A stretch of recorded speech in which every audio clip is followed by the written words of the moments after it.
Friends, आज मैं आपको 4 ऐसे छिलकों के बारे में बताऊंगी कि यदि आप पौधों के लिए इनका इस्तेमाल करना सीख जाते हैं तो आपको कोई और फर्टिलाइज़र डालने की प्लांट में ज़रूरत नहीं पड़ेगी, ना ही केमिकल, ना ही कोई और फर्टिलाइज़र। आप इन छिलकों की मदद से ही अपने प्लांट में बहुत अच्छी फ्लोरिंग पा सकेंगे और प्लांट से जुड़ी सारी समस्याओं को दूर कर सकेंगे। यदि प्लांट में फूल नहीं आने की प्रॉब्लम है, पौधा फूल ही नहीं देता है, या फिर बर्ड्स बनती हैं और प्लांट में से गिर जाती हैं, फूल नहीं बन पाता है, फूल का आकार छोटा रहता है या उसका कलर ब्राइट नहीं रहता है, साथ ही पौधों की जो सबसे बड़ी समस्या है उसमें इंसेक्ट अटैक रहते हैं और प्लांट की ग्रोथ रुक जाती है, प्लांट वीक रहता है, उसमें अच्छी तरह से ग्रोथ नहीं रहती है। तो इन सब चीज़ों के लिए, ये सारी समस्याएं दूर करने के लिए आप बहुत ही अच्छे तरीके से इन ऑर्गेनिक फर्टिलाइज़र का यूज़ कर सकते हैं, जो कि ये 4 तरह के छिलकों से बनाए जा सकते हैं। तो मैं आज आपको बताऊंगी कि इन 4 तरह के छिलकों से किस तरह से फर्टिलाइज़र बना के आप अपने प्लांट पे यूज़ कर सकते हैं और ऐसे कौन से पोषक तत्व इन छिलकों में मिलते हैं जिनसे कि प्लांट की जो सारी ज़रूरतें हैं वो पूरी हो जाती हैं। इसके अलावा कौन कौन से प्लांट पर हम किन छिलकों का और कब कब यूज़ कर सकते हैं, ये सारी चर्चा मैं आपसे करूँगी। यदि एक बार आप इन छिलकों के बारे में जान लेते हैं तो आपको कभी कहीं पर भी जाने की ज़रूरत नहीं है, घर में ही सारे फर्टिलाइज़र उपलब्ध होंगे और आपका सारा बगीचा है वो हरा भरा हमेशा बना रहेगा, कभी आपको प्लांट से रिलेटेड कोई प्रॉब्लम नहीं होगी। तो शुरू करते हैं। तो पहले जो छिलके हैं वो हैं प्याज के छिलके। प्याज के छिलके आपको सभी को मालूम होगा कि ये फर्टिलाइज़र में यूज़ होते हैं, लेकिन इनमें कौन से पोषक तत्व होते हैं और ये प्लांट में क्या फ़ायदा पहुंचाते हैं वह भी जान लें आप।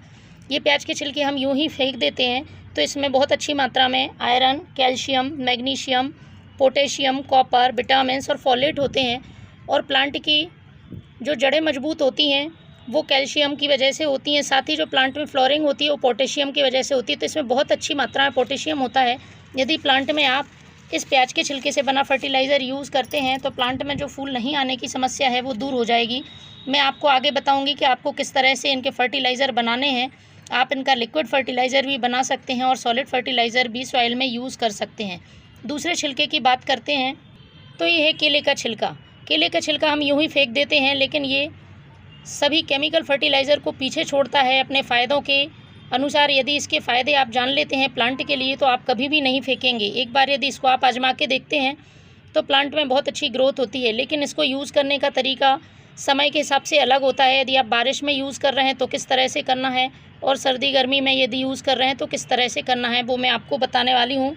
केले के छिलके में बहुत अच्छी मात्रा में vitamin B6, B12, magnesium, potassium, fibre और प्रोटीन्स पाए जाते हैं, जो कि हमारे प्लांट के लिए बहुत ही ज़रूरी हैं, क्योंकि प्लांट में कुछ मैक्रो और माइक्रो न्यूट्रिएंट्स की ज़रूरत पड़ती है जो कि हमें मालूम नहीं होते हैं और इनके लिए हम अलग से फर्टिलाइज़र नहीं ला सकते हैं। तो इनमें वो सारी चीज़ें उपलब्ध होती हैं इन छिलकों में। यदि इन छिलकों के यूज़ से आप फर्टिलाइज़र बनाते हैं तो प्लांट में केमिकल फर्टिलाइज़र से कहीं ज़्यादा पोषक तत्व तो आपको जैविक फर्टिलाइज़र से ही मिल जाते हैं।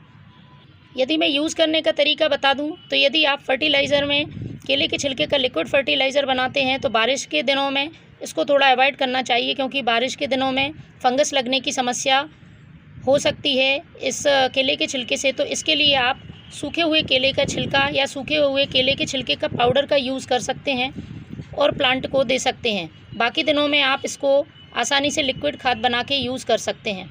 तीसरे जो छिलके हैं वो आलू के छिलके हैं। ये छिलके भी बहुत ज़्यादा iron, potassium, magnesium, phosphorus, calcium, copper, zinc से भरपूर रहते हैं और प्लांट में बहुत अच्छी मात्रा में फूल लाते हैं। तो इन छिलकों को भी हम यूं ही छील के फेंक देते हैं, तो आप इनको सुखाकर स्टोर भी कर सकते हैं या फिर फ्रेश छिलकों का भी यूज़ कर सकते हैं। इससे भी दोनों तरह के फर्टिलाइज़र बनाए जा सकते हैं। इसका पाउडर फॉर्म करके आप सॉलिड फर्टिलाइज़र बनाएं और सॉइल में यूज़ करें, या फिर आप लिक्विड फर्टिलाइज़र यूज़ कर सकते हैं। इसके साथ ही जो चौथा वाला छिलका है वो प्लांट की इम्यूनिटी को बरकरार रखेगा। और ये जैसा कि आप देख रहे हैं नींबू का छिलका है। नींबू के छिलके में पर्याप्त मात्रा में विटामिन C पाया जाता है, साथ ही कुछ मात्रा में इसमें पोटेशियम, मैग्नीशियम और कैल्शियम भी पाया जाता है। तो नींबू का छिलका आप सूखा हुआ यूज़ कर सकते हैं, फ्रेश छिलका भी यूज़ कर सकते हैं। और इससे सबसे बड़ी जो फ़ायदा होता है प्लांट के लिए, इसकी मिट्टी उपजाऊ बनती है और प्लांट की मिट्टी थोड़ी सी एसिडिक हो जाती है, और एसिडिक मिट्टी से प्लांट में फ्लोरिंग बहुत अच्छी होती है। यदि आप गुलाब, गुड़हल, अपराजिता फूलों वाले पौधों पे बहुत अच्छे फूल चाहते हैं तो आप इसका मंथ में एक बार यूज़ कर सकते हैं इससे बने फर्टिलाइज़र का। साथ ही इसमें विटामिन C होता है, प्लांट को इम्यूनिटी देता है। जब प्लांट में इम्यूनिटी अच्छी रहती है तो प्लांट में आसानी से कोई कीड़े अटैक नहीं करते हैं और इसकी जो हम फर्टिलाइज़र डालते हैं उसकी स्मेल की वजह से चींटियाँ या छोटे छोटे कीड़े जो मिट्टी में रहते हैं वो नहीं आते हैं। तो आप इसका यूज़ बहुत आसानी से कर सकते हैं। अब बात करते हैं इस फर्टिलाइज़र को कैसे बनाना है। तो आप सारे छिलकों को सेपरेट करके लिक्विड फर्टिलाइज़र बना सकते हैं। इनको छोटे छोटे टुकड़ों में काट कर और 2 दिन के लिए पानी में गीला करके भिगो के रख दें। साथ ही उसको दुगनी मात्रा में सादा पानी मिला के और प्लांट में यूज़ कर सकते हैं। इस तरह से आपको छोटे छोटे टुकड़े कर लेने हैं छिलकों के, या फिर सभी को आप मिला के इकट्ठा फर्टिलाइज़र बना सकते हैं। तो देखिए इस तरह से मैंने सभी छिलकों को यूज़ करके ये फर्टिलाइज़र बनाया है। 1 लीटर पानी में आप 1-1 मुट्ठी सभी छिलके ले लें। सिर्फ नींबू के छिलके आपको 2 नींबू के छिलके लेने हैं और उनको 2 दिन गला रहने दें। ये देखिए इस तरह से छिलके गल जाएंगे, इनके सारे पोषक तत्व पानी में मिल जाते हैं। उसके बाद इस पानी को छानना है।